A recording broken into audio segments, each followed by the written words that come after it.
Apocalipse capítulo 6. Nós já fizemos essa leitura como um todo. E eu vou convidar-te para ler comigo a partir do verso 5, ou pelo menos o verso 5 e 6.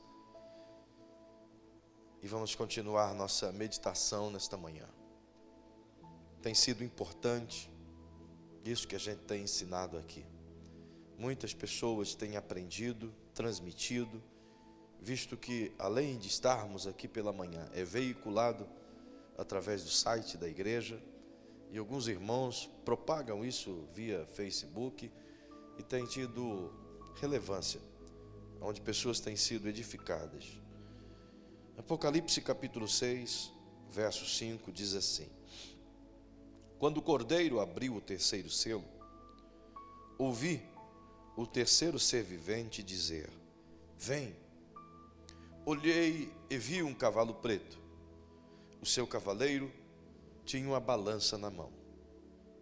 Eu ouvi uma voz, como que voz no meio dos 4 seres viventes, que dizia: uma medida de trigo por 1 denário, e 3 medidas de cevada por 1 denário. E não danifiques o azeite e o vinho. Amém. Obrigado. Semana anterior, nós pudemos trabalhar esse capítulo e falamos dos 2 cavaleiros anteriores que aparecem a este terceiro, do que foi o cavaleiro montado sobre o cavalo branco, do que expressamos ser, de acordo com aquilo que se aprende no texto e no contexto bíblico, a figura do anticristo em contraposição à figura do Cristo que aparece em Apocalipse 19, tendo assim um paralelo que procura ter similaridade, mas que na prática são completamente diferentes, as posições são diferentes, as vozes são diferentes, a atuação é diferente e o contexto é diferente. Então entendemos isso na semana passada. Também aprendemos sobre o segundo cavaleiro, do que é um cavaleiro montado sobre um cavalo vermelho, e esse cavaleiro trazia na sua mão uma espada enorme, e ele veio para tirar a paz da terra, ou seja, promover a guerra, a dissensão, a discórdia. E diz a Bíblia que ele promoverá ainda mais, não que isso não haja, não tenha, tem abundância, evidentemente, mas nesse período em que estamos tratando do que a Bíblia chama de grande tribulação, ou angústia de Jacó, o dia do juízo de nosso Deus, como diz o Novo Testamento, esse dia de 7 anos, que é chamado de grande tribulação, terá sim em abundância, sobremaneira, tudo aquilo que a gente vive hoje. É quase que uma semelhança entre a vida no inferno e a vida que teremos no céu, ou a vida que teremos na terra. Hoje as pessoas não entendem o que a Bíblia diz de inferno, e é uma verdade tão clara. Jesus falou muito mais sobre o inferno do que o céu. Ele quis deixar muito mais claro o que é o inferno, a existência dele, do que evidentemente o céu e a existência deste. É fato que, exposto pelo próprio Cristo, que o inferno é um lugar de dor, de tribulação, de angústia, de solidão, de tristeza, de um fogo que nunca se apaga, de um verme que nunca morre, e de separação total. E o que se aprende em comparação com a grande tribulação é que o inferno tem uma característica que a grande tribulação também tem. No inferno, não apenas a dor de ser queimado, de ser condenado, de ser julgado, a dor da perca, muito mais do que isso, é a dor intrínseca na alma, de que aquele que está lá saberá conscientemente de que está separado para todo sempre de todo o amor que Deus tem. A dor maior do inferno é saber que ele poderia não estar lá, é saber que existe existia disposto a ele uma imensidão, um mar de amor, em que ele podia imergir e ficar inundado desse amor por todo o tempo, e ser livrado dessa condenação eterna, e estar para toda a eternidade envolvido nesse mar de amor. E ao contrário, ele sabe que tinha, que poderia ter abraçado, mas que não o fez, e que agora, para toda a eternidade, ele se envolveu num mar de fogo, e que nunca mais de lá sairá. Essa é a maior dor. É a tristeza de saber que dali não sai. Em contrapartida, ele tinha a oportunidade de não estar ali. Então essa é a maior dor. É a dor da separação do seu Criador. Hoje as pessoas não entendem isso. Não conseguem mobilizar seus sentimentos para isso. Porque elas estão vivas, estão gozando das coisas que a vida propõe. E têm acesso a Deus a hora em que se arrependerem, seus corações famintos desejarem. Mas vai chegar um dia em que seus corações estarão famintos, desejando sim, mas não terão condições alguma de imaginar de que aquele acesso existe, agora foi interrompido. Então eu creio que não existe dor pior do que essa, do que a criatura estar permanentemente separada do seu Criador, do que um filho conscientemente estar separado de sua família para toda a eternidade. Essa é a pior dor. Não existe dor mais triste do que a da partida, da separação. As pessoas choram seus mortos, se angustiam, alguns se escabelam, outros até ficam doentes. Não é pelo fato de que a pessoa morreu, porque todos sabem que irão morrer um dia. É pela incerteza, é pela dúvida de seus corações de saber que talvez nunca mais verá aquela. E tem ainda nos seus corações, aquele que não tem certeza da salvação, da fé que o aguarda em Cristo Jesus, de que aquele momento foi o fim de tudo. Então o que mais dói nas pessoas é a ausência, é a dor da separação, é a falta do contato, é não saber que pode estar lá. Diferente da esperança do crente que sabe que aquele é um tempo de espera, e que em breve vai revê-los outra vez, mas estar no inferno é completamente diferente e o oposto, porque sabe que de lá nunca mais sairá, e nunca mais vai ter outra oportunidade. É uma eternidade sem fim. E esse paralelo com a grande tribulação é que, se no inferno o desprezo é aumentado, a angústia é aumentada, a tristeza é aumentada, o inferno é a soma de todas as dores juntas, multiplicadas milhões de vezes em um só lugar. Então imagina todas as dores juntas, todas as tristezas juntas, todas as angústias juntas, todas as tribulações juntas, toda a saudade junta, toda a ausência de paz junta. E multiplica isso por milhares de vezes e coloca isso dentro de alguém. Isso é o inferno. Agora imagina, dentro desse mesmo paralelo, a grande tribulação é a soma de todas as dores juntas. Se existe violência no contexto hoje, então na grande tribulação é como se isso tudo somasse e fosse canalizado em 7 anos o que aconteceu em milhares de anos. A maldade de milhões de anos é acumulada num período de 7 anos. Isso é grande tribulação. É isso que esse cavaleiro veio liberar. É a raiva, é o ódio, é a mortandade, é o medo, é o pavor. Durante esse período todo, ele veio para isso, para destampar, como se tivesse um regulador de violência, um regulador de guerras, um regulador de mortandade, e que isso fosse por medida. Então o que esse cavaleiro faz é arrancar o regulador, e toda a violência agora é liberada. É justamente nesse período de tribulação, de 7 anos, que isso acontece. Acontece numa primeira escala, na primeira metade de 3 anos e meio, em um sentido de promoção do anticristo. E acontece em uma segunda escala, num sentido de julgamento dos que ficam e seguem o anticristo. No primeiro momento da grande tribulação, ele serve, esse segundo cavaleiro, serve para promover o primeiro, assim como o terceiro. Promove, porque à medida que ele promove a guerra, o anticristo propõe a paz. À medida que ele promove a mortandade, o anticristo traz o antídoto. À medida em que ele promove a dissensão entre pai e filho, o anticristo diz: fiquem juntos. Então, dentro de 3 anos e meio, a projeção do anticristo será gigante, porque ele será o cara que vai trazer paz, ou falsa paz, para todo mundo. Mas quando começa a segunda metade de 7 anos, então esse mesmo cavaleiro, de promotor do anticristo, ele passa a ser juízo daqueles que seguem o anticristo, daqueles que vivem sobre o governo do anticristo. Então aí a guerra, a violência, a morte se destaca com toda a sua força. Perceba que o terceiro cavaleiro que acabamos de ler, note que todos os 4 cavaleiros, suas cores são representadas não pelos cavaleiros, mas pelos cavalos. O primeiro é um cavalo branco, o segundo é um cavalo vermelho, o terceiro é um cavalo preto, o quarto é um cavalo amarelado. Então as cores que predominam, é as cores que identificam a sua missão, é as cores que apontam qual é a etapa e qual é o ministério de cada um.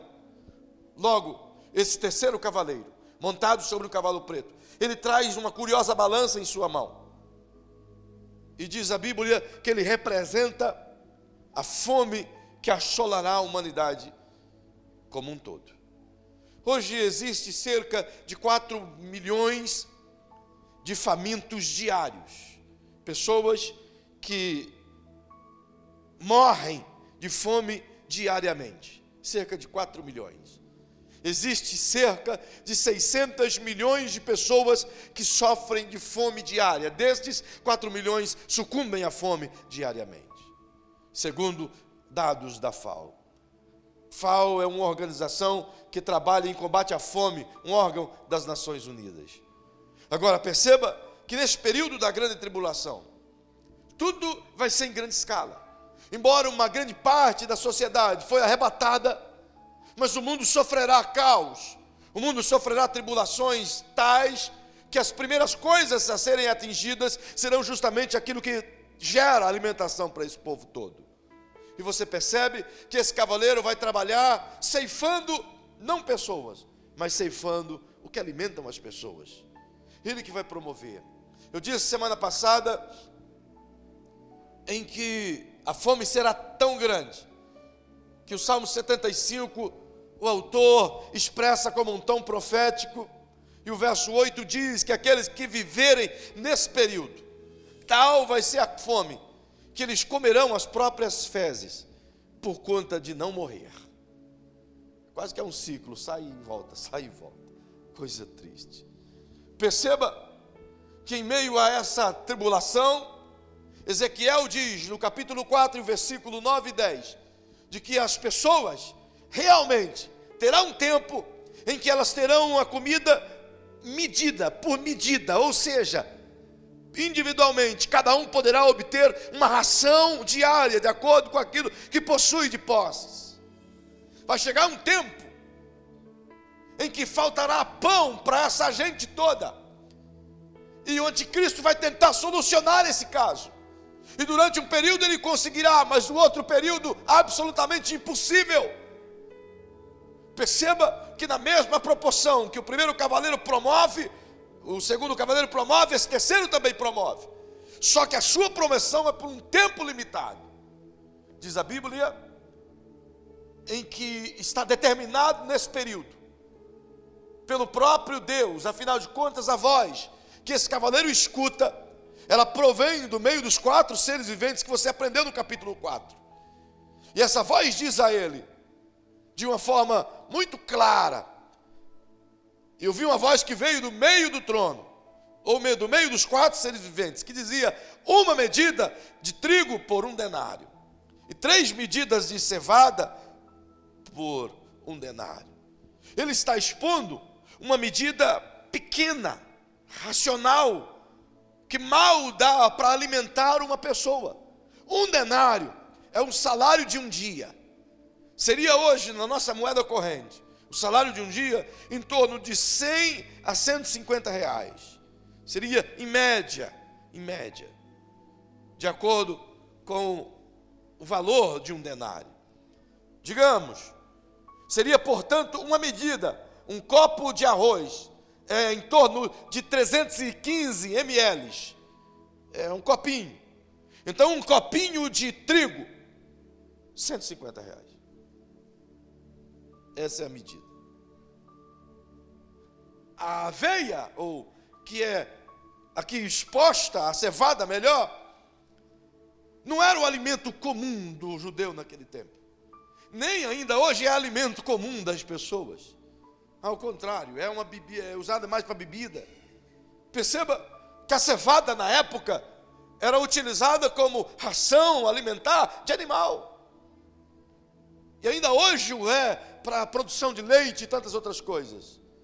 Mas perceba que aqui expõe que 3 medidas, isto é, dá quase 1 quilo de cevada, vai custar o mesmo, cerca de R$150. Logo perceba que o que está proposto aqui é uma ração por família, não é por indivíduo. É a mesma visão de Ezequiel, mas numa proporção de globo, onde a ração, a comida diária, será racionada familiarmente. E só poderá ter acesso a isso aqueles que sim tiverem a marca da besta e que tiverem dinheiro para comprar. Como pois comprarão se não tiverem dinheiro? Aqueles que ficarem na grande tribulação, conhecedores do Evangelho, evidentemente rejeitarão o luxo desse mundo e estarão dispostos a morrer pelo Cristo, para ir com a igreja. Mas o dinheiro que sobrou, você acha que o anticristo irá repartir com as pessoas? Ele irá confiscar. Aqueles que puderem agrupar o que tem, agruparão, e de maneira nenhuma repartirão com aqueles que têm, pois esse será o tempo da ignorância, o tempo de violência um contra o outro, o tempo de tirar o que o outro tem. Logo, esse período de fome vai fazer com que pessoas morram às ruas de fome. Tal vai ser. É nesse tempo que a Bíblia diz, por meio de Amós, que muita gente terá fome da palavra de Deus, por conta de que desejarão ouvir a boa nova, que o tire dessa circunstância, mas não poderá fazer coisa alguma, não poderá sair dela. Esse cavaleiro recebe a ordem dizendo: não danifique o azeite nem o vinho. Isso refere-se de um modo bem escatológico e profético sobre o contexto daqueles que estão aqui. É uma alusão aos que representam o Cristo, ou que representam o reino, ou que pregarão a mensagem do reino, e que serão preservados pelo Senhor nesse período, a saber, o seu povo, os judeus. E ainda que a gente não queira que isso ocorra, mas o Senhor os preservará nesse período da grande tribulação, porque deles veio a salvação aos gentios. É justamente nisso que você entende e você percebe no próximo capítulo, Deus separando, marcando 144 mil selados, que serão os pregadores do Evangelho do Reino, não às nações, mas aos judeus, que precisam conhecer o Cristo, como verdadeiramente Ele é.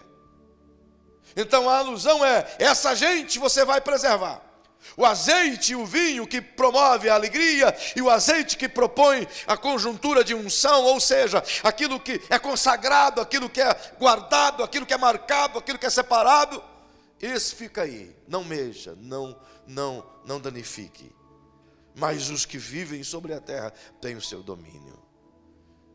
É fato verdade que Deus há de preservar o seu povo, a saber, Israel, nesse período de grande tribulação, embora sofrerão as agruras a partir da segunda metade, para que por meio da fé gerada na primeira metade, possam entender que o Cristo há de vir e julgar as nações por conta da injustiça promovida.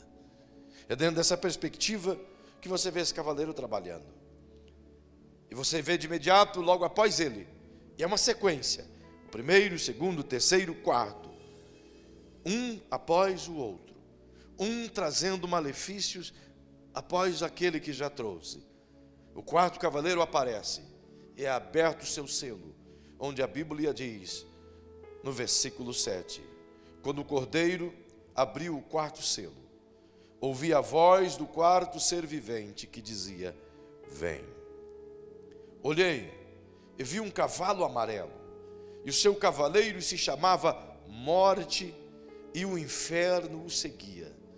Foi-lhe dado poder sobre a quarta parte da terra, para matar com a espada, com a fome, com a peste e com as feras da terra. Perceba que todos os outros cavaleiros, os outros dois, estão debaixo de um governo, o governo do primeiro. Esses outros dois trazem no seu contexto toda essa dor, e o quarto cavaleiro utiliza o poder desses outros dois para matar. O quarto cavaleiro é aqui personificado, é identificado pelo seu nome. A Bíblia não mostra o nome dos outros três, mas o quarto, ela mesmo diz morte. E diz que o currículo desse quarto cavaleiro, cujo aspecto do seu cavalo é amarelado, é aquela aparência de anêmico, de morto, de sem sangue, de sem vida. Sabe aquele corpo amarelado, aquele corpo sem brilho, sem a visão de vida que flui nas suas veias. Aquele aspecto, aquela coisa horrorosa, aquela coisa pálida. É o aspecto desse cavalo. E o seu currículo também é apontado pela Bíblia.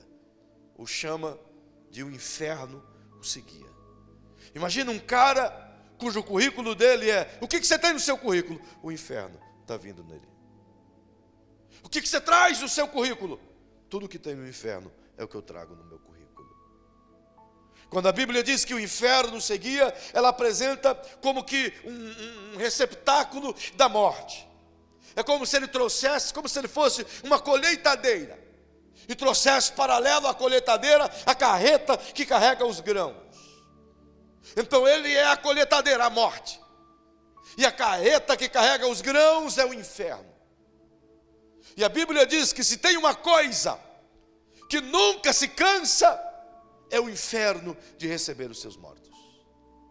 Ele nunca se farta. Então perceba que o que é apresentado aqui é um ser que vai se utilizar da violência, da espada, da guerra, da fome, para sacar vidas, para ceifar vidas.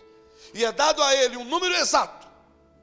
A ele é dado poder sobre a quarta parte, isto é, do que sobrou, do que ficou. Ele tem o poder sobre essa quarta parte. Depois do arrebatamento, tudo aquilo que ficou vivo,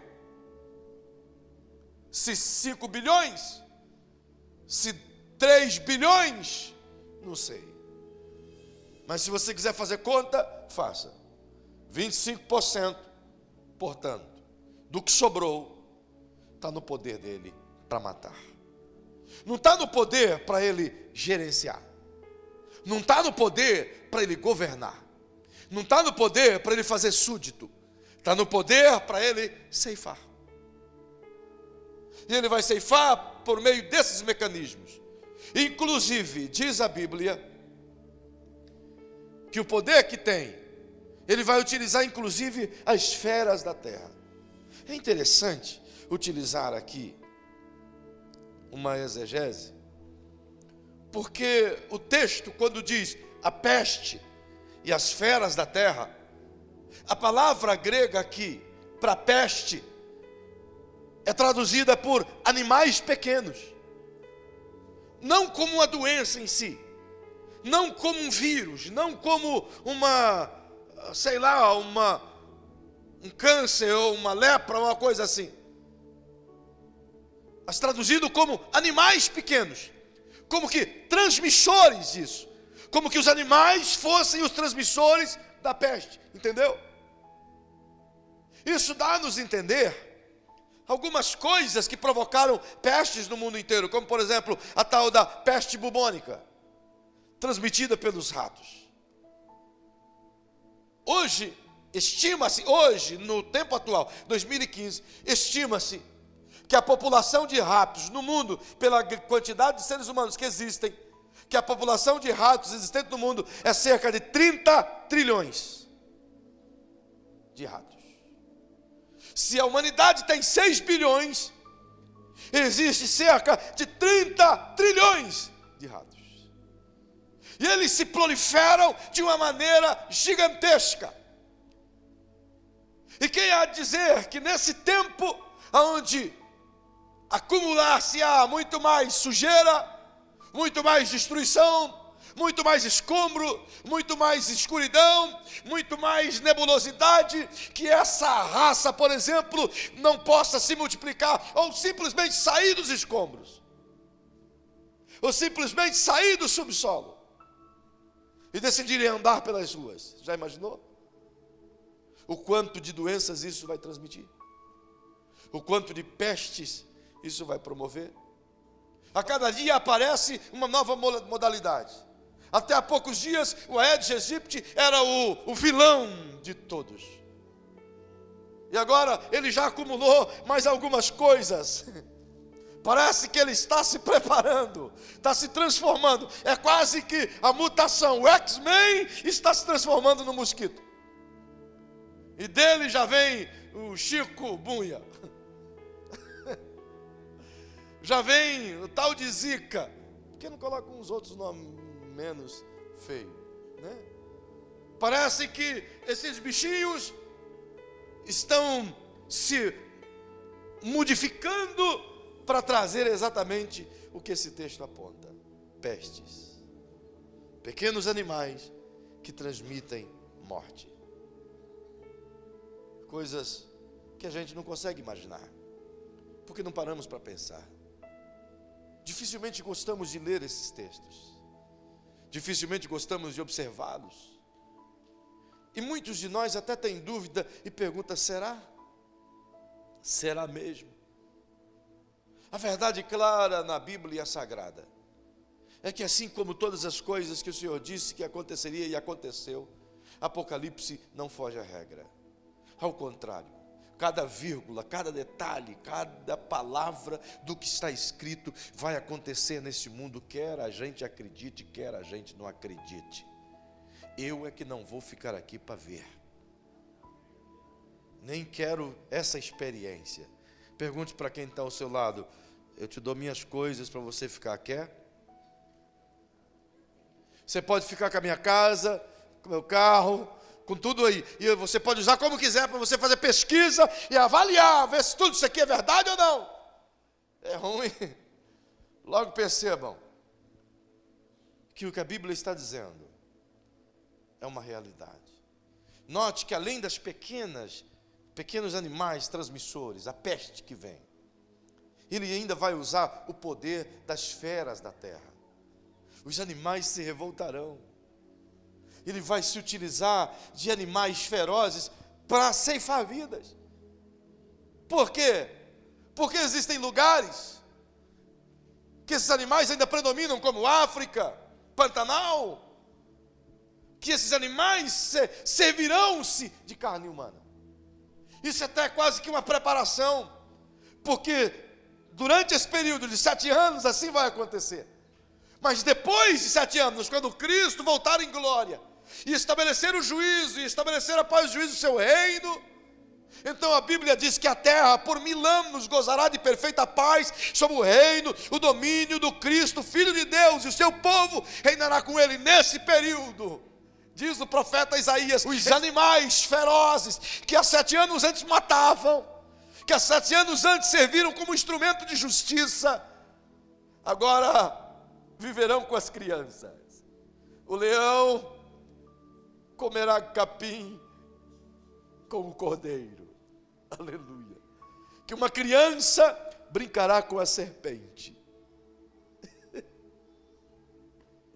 E que o lobo servirá de animal doméstico para os filhos. Que coisa gloriosa. Você veja que coisa tremenda. Em um período parece que a ferocidade dos animais afloram.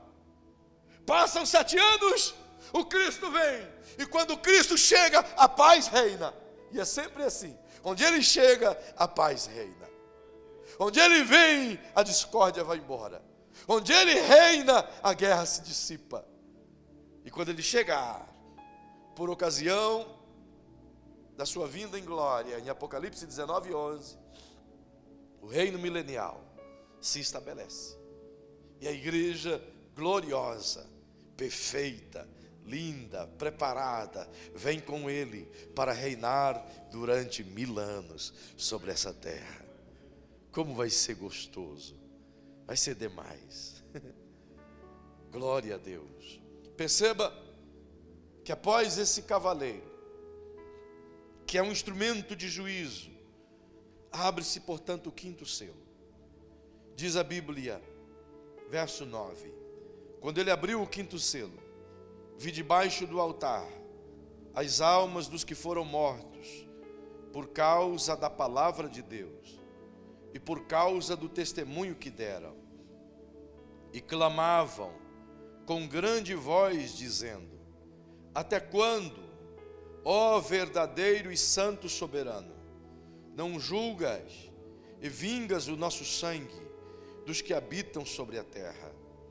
E foram dadas a cada um deles vestes brancas, e foi-lhes dito que repousassem ainda por pouco tempo, até que se completasse o número dos seus conservos e seus irmãos, que haviam de ser mortos, como também eles foram.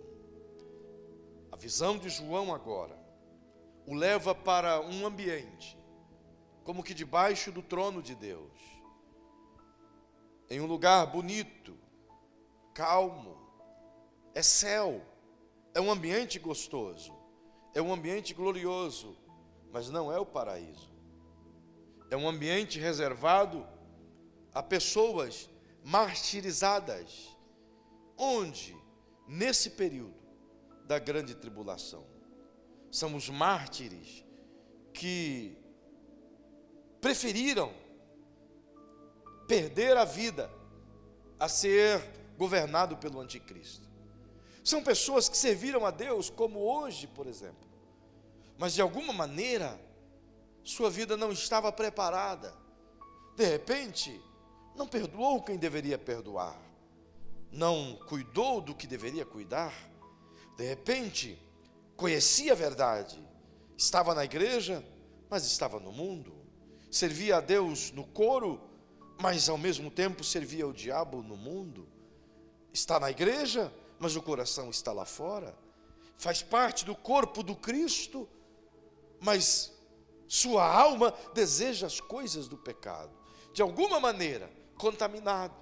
De alguma maneira, misturado, luz e trevas. De alguma maneira, se associando contra o que é natural. Pois Paulo disse: como pode ter associação a luz com as trevas? Como pode estar unidos os de Cristo e os de Belial? Como pode andar juntos o justo e o injusto? É antinatural. No reino isso não é possível, mas existem pessoas que insistem em fazê-lo. Então vai chegar o tempo em que o arrebatamento chegar, e estas evidentemente ficarão. Serve-se, portanto, de Mateus 25, a parábola das 10 virgens. Quem nunca leu esse texto? Quem nunca estudou esse texto? Quem nunca ouviu pregação esse texto? Veja algumas particularidades. Jesus disse de maneira muito clara que eram 10 virgens, 10 noivas, 10 noivas esperando um noivo. Note que aparece apenas a figura de um noivo, e 10 noivas estão lá. E observe o texto. A gente sempre se pega em 5 prudentes e 5 loucas, 5 doidonas e 5 esperando o noivo. Só que observa que todas as 10 estavam vestidas de noiva. Todas as 10 eram chamadas de noiva. Todas as 10 possuíam lâmpadas. Todas as 10 possuíam óleo, azeite. Todas as 10 tinham fogo. Todas as 10 dormiram. Então qual a diferença? Apenas que algumas não estavam preparadas para o tempo, isto é, tinham pouco azeite e não se precaviram, e não buscaram mais, e não tiveram a audácia ou a perspectiva de que breve ele voltaria, e se ele demorasse, o azeite tinha que ser suficiente. A diferença era essa. Eram todos iguais. Se olhar para essa gente, não dá para dizer quem é crente e quem não era. Eram iguais. Caminhavam iguais. Cantavam iguais. Aí a gente diz, não, mas as 5 prudentes eram mais espirituais. Não eram, porque dormiram iguais. A única diferença é que elas entenderam que precisava manter contato constante e manter a sua lamparina sempre cheia. E para manter a lamparina sempre cheia, tem que se separar de tudo aquilo que a apaga. É por isso que Paulo, escrevendo à igreja de Tessalônicas, disse: não apagueis o Espírito de Deus. E como que se apaga ele? Associando-se com as obras infrutuosas das trevas. Se misturando e bebendo daquilo que o mundo oferece.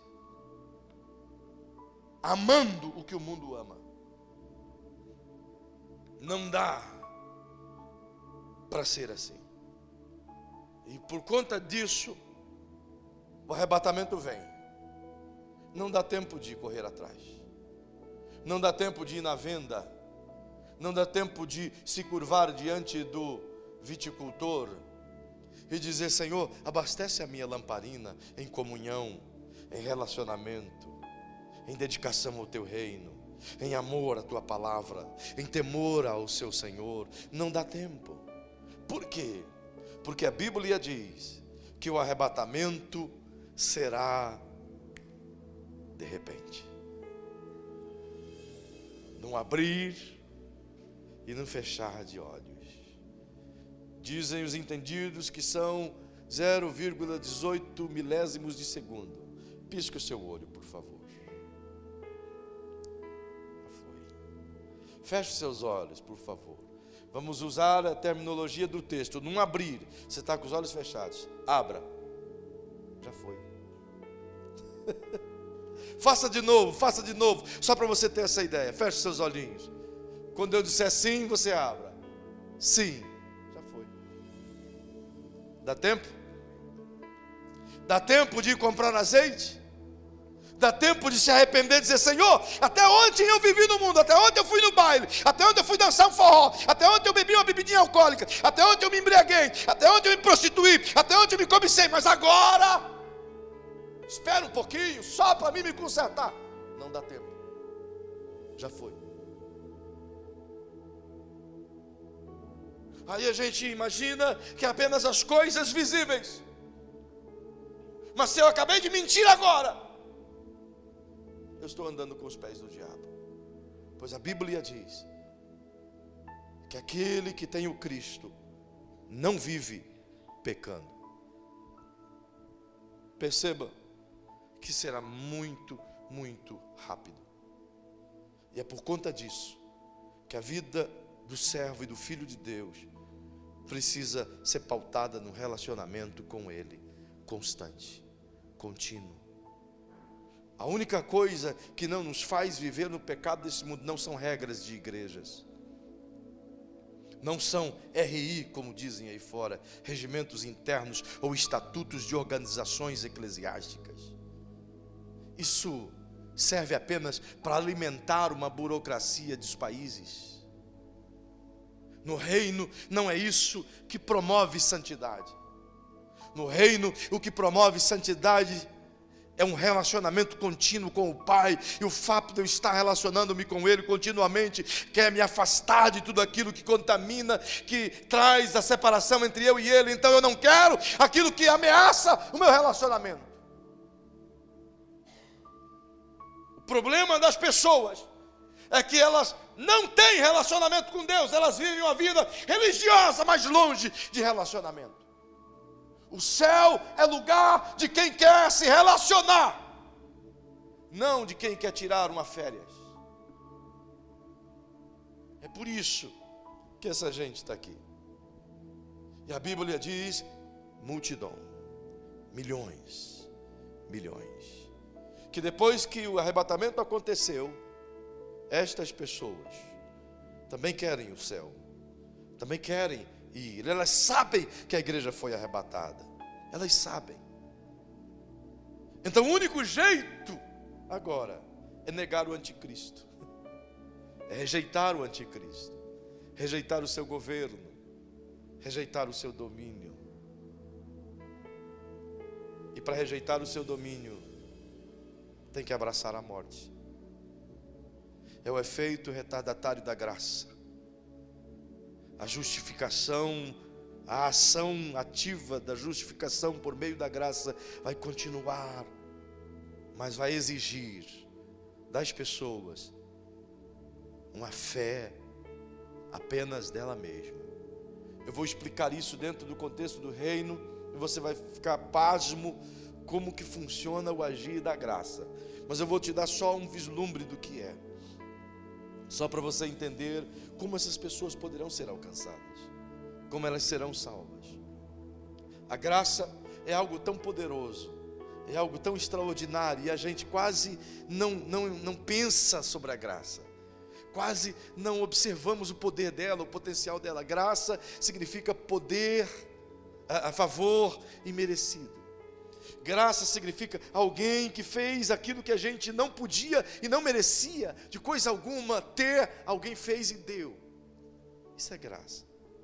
Graça é o agir de Deus por nós, sem que nós tenhamos condições de fazê-lo.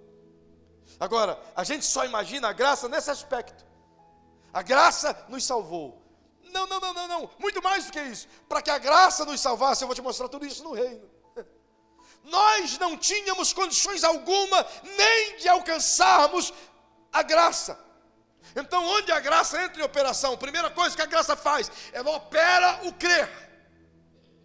Então perceba, nós não tínhamos condições nem de crer, não tínhamos fé para isso. Então a graça gera primeiro a fé. A graça te favorece o crer na própria graça. Entende? Sem a graça eu não consigo crer. Sem a graça eu não consigo crer que a salvação é de graça. Sem a graça eu não consigo crer que há justificação. Então eu preciso da graça para crer, para receber a própria graça. Você está entendendo? Sem a graça eu não consigo crer, então eu não posso receber a graça que me dá a possibilidade de crer. Uau! É fantástico, não é? Então a graça que me faz crer, abrindo possibilidade para que creia nela mesma, é que me propicia o acesso à salvação no Cristo. Quando ela me propicia o acesso à salvação no Cristo, ela me ensina que foi ela que gerou a fé. E a fé operante em mim é que vai me fazer alcançar a justificação e a regeneração no Cristo. A fé operante em mim pela graça é que vai me tornar justo. E me tornar justo não é o fato de eu ter ações justas, é o fato de eu acreditar na justiça do Cristo, Filho de Deus. A graça me ensina que eu não posso ser justo por minhas atitudes, que por mais que eu faça boas ações e boas atitudes de justiça, eu jamais serei justo. Mas a graça me ensina que se eu crer naquilo que ela colocou em mim para crer, e crer na graça do Cristo, então ela vai me ensinar que pela fé eu vou crer na justiça do Cristo, que o Cristo nele mesmo, por ele mesmo, através dele mesmo, justificou a todos que creem nele. É tão extraordinário. De nós mesmos não poderíamos ser salvos. Aí mesmo que a gente dissesse, tá, mas eu creio no Cristo, você só crê, porque a graça te preparou para crer. Isso é favor. Deus nos preparou para receber o presente. Caramba, não foi só a minha atitude de receber o presente, não foi só a atitude de Deus me dar o presente sem que eu mereça, é a atitude de Deus me preparar, porque eu não queria. Eu não podia, eu não tinha direito, eu não tinha acesso, eu não tinha condições de querer. Se ele me desse a camisa, por exemplo, eu diria assim, eu não quero. Mas o que ele fez? A graça ele derramou em mim para que a camisa fosse meu número e eu dissesse, eu quero. Isso que é graça. Você só crê no Cristo por causa da graça. Você só vai ser arrebatado por causa da graça. Você só está livre da grande tribulação por causa da graça. E essas pessoas que estão aqui, elas serão salvas sim, porque a graça operou lá atrás. Entende? elas serão salvas porque a graça operou antes do arrebatamento. E agora a ação da graça, em que gerou fé, propõe a eles a justificação pelas suas ações, a morte. Esse é o efeito da graça.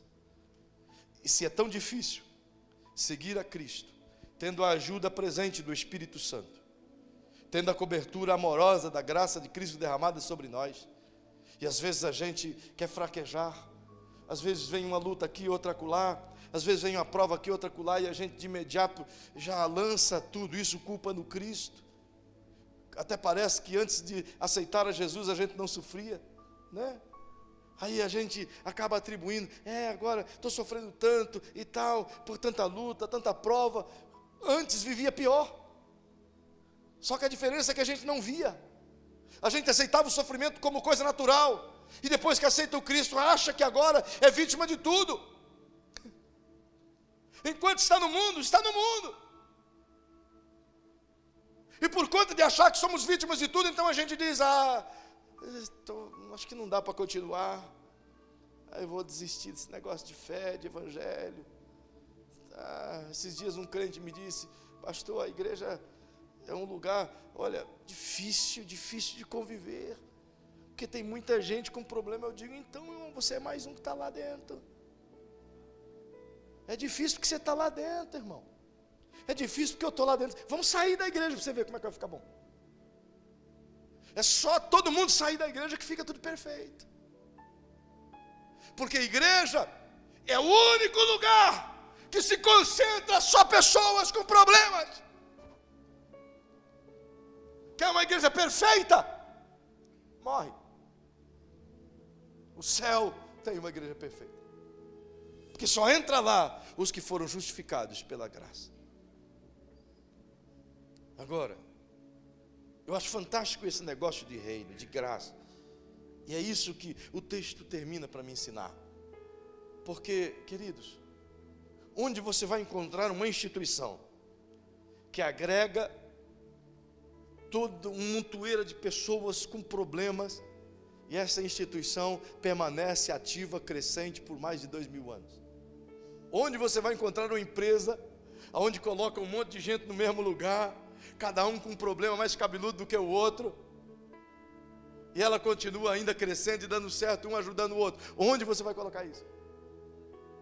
Igreja é o elemento mais poderoso do reino de Deus, é a ideia mais brilhante do eterno, unir no mesmo lugar gente dos mais variados tipos, das mais variadas classes, dos mais difíceis problemas, emaranhadas no mesmo lugar, uma querendo ajudar a outra, uma querendo servir a outra. Eu tenho esse problema, eu passei por esse, então posso te ajudar no teu. Isso é igreja, é um contexto de gente com problema, tentando alcançar o céu. Glória a Deus por isso. Isso é que é gostoso na igreja. Porque ninguém na igreja pode apontar o problema um do outro. Por quê? Porque cada um tem o seu. Por isso Jesus disse, não julgueis. Porque na medida em que julgardes, sereis julgados. Ele está dizendo na prática, se você apontar o problema do Palazão, Emerson, o Palazão vai apontar o teu problema também. Se você olhar no seu espelho, você vai ver que você é igual aos outros. Então a graça nos une num só lugar e nos dá a possibilidade de um ajudar o outro a ir ao céu. O gostoso de uma igreja é exatamente isso. Eu quero terminar nisso aqui. Há pouco tempo atrás, enquanto eu discipulava um pastor do estado do Paraná, que não faz parte do nosso ministério, ele me disse essa frase, disse, pastor, não aguento mais, não suporto mais essa carga, está pesado demais, a igreja me sufoca, é muitos problemas, é muita gente problemática, eu não aguento mais. E ele disse assim, eu estou a ponto de explodir. E disse ele, por que Deus não tira essa gente e nos dá uma igreja mais leve? Eu disse, porque aí não seria igreja. aí não seria igreja. Aí não seria com gente. Aí seria com bois, com cabritos, com aves, mas não com gente. E enquanto eu estava falando, o Espírito Santo veio a mim e me disse: filho, diga para ele. E eu disse: igreja só dá certo porque ela concentra dentro dela uma quantidade enorme de problemas insolúveis. Quando eu disse isso, nem eu entendi. Então eu também fiquei boiando. Eu disse, e ele disse: tá, isso quer dizer o quê? Eu disse: eu também não sei não, mas espera aí que já vai vir a informação. Então, eu tenho que ser sincero. Então, conversamos por um tempinho e o Espírito Santo me balbuciou o que significava. Ele disse: filho, eu fiz igreja assim, todos com um potencial de problemas a serem resolvidos. Que a única coisa que faz uma igreja ser igreja é a capacidade de quem tem problema conseguir entender e ajudar quem também tem problema. Se você não tivesse problema algum, você jamais iria entender o meu problema e jamais você ia poder me ajudar. Mas por conta de que eu tenho problema, você tem um problema, então eu posso entender o seu problema e você pode entender o meu problema. Então a gente diz: vamos ajudar um ao outro a resolver os nossos problemas. Por isso, igreja é um conglomerado de problemas. Quem inventou as fórmulas foi Deus para resolver os problemas. E é por isso que a igreja precisa estar nele, porque dele é que flui por meio das pessoas a solução de seus próprios problemas. E se eu não conseguir socorrê-los ou resolvê-los, enquanto eu sou igreja, a igreja está levando comigo, está me ajudando a me levar, e eu estou ajudando a levar. Enquanto igreja, todo mundo está com problema, mas todo mundo está caminhando em direção ao arrebatamento. Somos uma igreja só, cheios de dificuldades, mas caminhando ao arrebatamento, esperando Jesus Cristo nos arrebatar, ainda que sejam carregados dos nossos problemas, mas estes não nos pesarão no dia do encontro com Cristo. Estes é que nos une, é que nos ajuda, é que nos faz querer ser servos uns dos outros. Eu quero terminar essa fala esta manhã, pois o tempo não dá mais, te fazendo entender que essas pessoas que estavam clamando debaixo do altar, mártires, elas queriam serem, o seu pedido de julgamento, de vingança da morte que o anticristo lhes propôs, é muito mais entendido pelo desejo de eles saírem dali e estarem onde a igreja está. É muito mais uma súplica para que aquele tempo em que eles estão debaixo do altar, embora seja bom, embora seja aprazível, embora seja gostoso, mas eles não estão com a igreja arrebatada. Então o maior desejo deles é que termine esse tempo, haja o julgamento logo, para que eles se unam à noiva. Porque a noiva é reservado o especial, a eles o secundário. A noiva está nas bodas, eles não. Eles têm que esperar completar os 7 anos, porque mais gente vai morrer. Mas a noiva não, a noiva foi arrebatada, ela está nas bodas, ela está com ele, ela está glorificando, ela está cultuando. Então ser noiva é muito mais importante, porque te garante o primeiro acesso. Geralmente quando a gente vai no teatro, vai num show, a gente sempre briga pelos primeiros lugares. Os lugares VIPs são geralmente os mais caros. Mas quando tu compra, tu já compra sabendo que tu vai para aquele lugar. Aí se tu não tem condição de comprar, então tu compra com o povão. Só dá para ver no telão. Aí tira foto do telão e diz: estou lá no show. É assim que é. Então os primeiros lugares está reservado para a noiva. O assento principal está reservado para a noiva. Os outros são convidados, são os acompanhantes da noiva, são os amigos da noiva. Mas a noiva já celebrou o casamento, está tudo com o Pai. Portanto, muito melhor é estar agarrado com Jesus agora, para que não ficamos confundidos no dia do arrebatamento. Logo após o quinto selo, o sexto selo é aberto. E quando esse sexto selo se abre, imediatamente, é como se Deus pegasse a terra e chacoalhasse. Pois a Bíblia diz que houve um grande terremoto sobre a terra. E tudo foi abalado. Esse terremoto tem proporções tão gigantescas que nunca houve igual, e nem depois desse haverá outro similar. Perceba o que vai acontecer. A Bíblia diz que o primeiro evento, o sol se escurece. Fica como um saco de silício, isto é, como carvão, escuro, preto. O sol perde seu brilho. Já imaginou o sol perder o seu brilho? Quando o sol perde o seu brilho, imediatamente um sinal na lua gigantesco, ela fica vermelha como sangue. Então, um elemento no céu começa a acontecer. Diz a Bíblia que o céu começou a se movimentar, a se enrolar, como um pergaminho. João viu isso. Enquanto ele foi se movimentando, as estrelas são gases, então isso é meteoritos, começaram a cair sobre a terra. Isso nesse dia, que completa 3 anos e meio, marcando a passagem para a segunda metade, iniciando o fim da grande tribulação. Perceba que esse mover no céu é explicado pela própria Bíblia. O Salmo 104, verso 1 ao 4, ensina como Deus criou os céus. Deus não pintou um espaço de preto e chamou de cosmo. Não. A Bíblia diz que Deus é como se ele pegasse um papel de parede, sabe? Um papel de parede. E foi desenrolando uma cortina. E nesse espaço que está desenrolado, o Salmo 104 diz que ele colocou as estrelas e as constelações.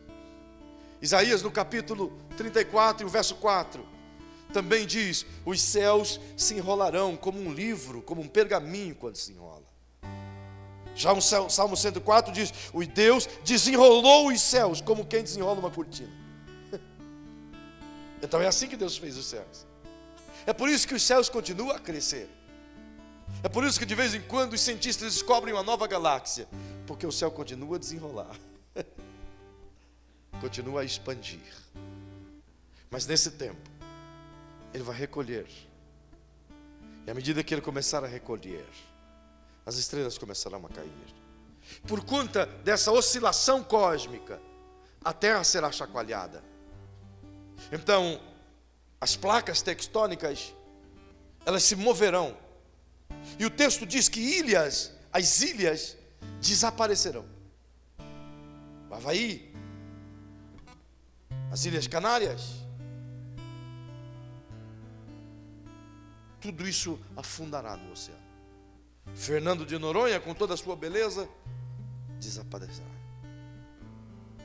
Quando isso acontecer e o terremoto vier, ondas de 2,5 km a 3 km de altura percorrerão os continentes, arrasarão cidades inteiras e viajarão, segundo os cientistas, até a distância de 1.000 a 1.800 quilômetros longe da costa, varrendo tudo o que tem. A terra será destruída. As pessoas que aqui tiverem,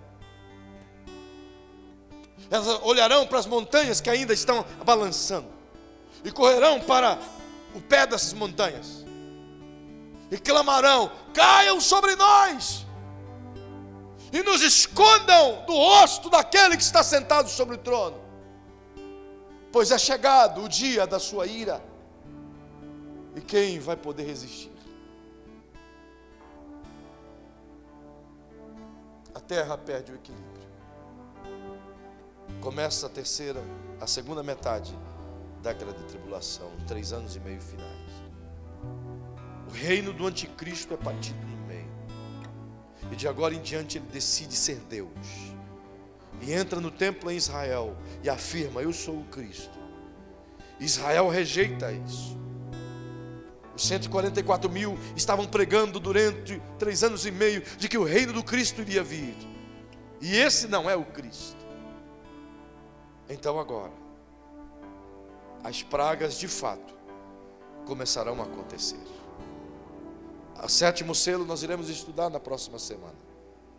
O céu, quando isso tudo começa a acontecer, o céu, Apocalipse capítulo 8, verso 1, o céu fica em silêncio. Se você for no céu agora, está tendo canções que nunca param, adoração contínua, barulho contínuo. Mas quando romper este 7º selo, então o céu fará um silêncio de, no nosso tempo, equivalente a meia hora. Expectação do que vai vir. Então cai sobre a terra 7 trombetas e 7 taças da ira divina. Se você puder não perder o que significa essas coisas, do capítulo 8 em diante, eu vou explicar basicamente o capítulo 7 em alguns minutos, e o capítulo 8 em diante. Queridos, é tempo de se agarrar com Jesus com toda a força, porque o que aguarda é esse mundo. Aí você pode perguntar: mas por que o Senhor vai permitir que a terra e o céu sejam abalados desse jeito? Porque no capítulo 21,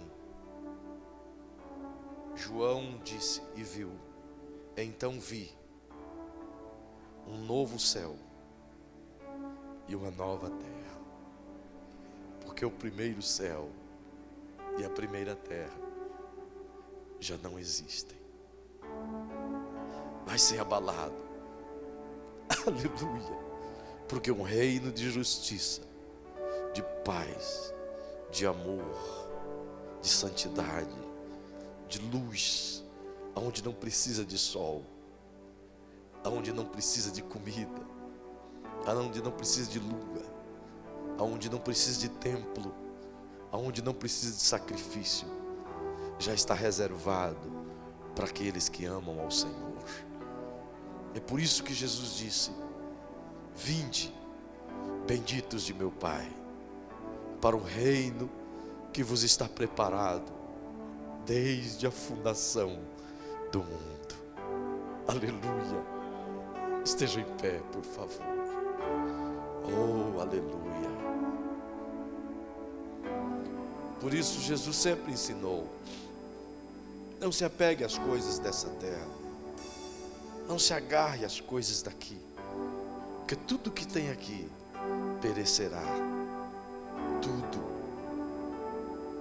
Mas ele disse, por meio de João, na sua primeira carta, no capítulo 2, o verso 18, dizendo: filhinhos, não ameis o mundo, pois tudo que há no mundo há de passar, mas os que fazem a vontade do Senhor permanecerão para sempre, para sempre.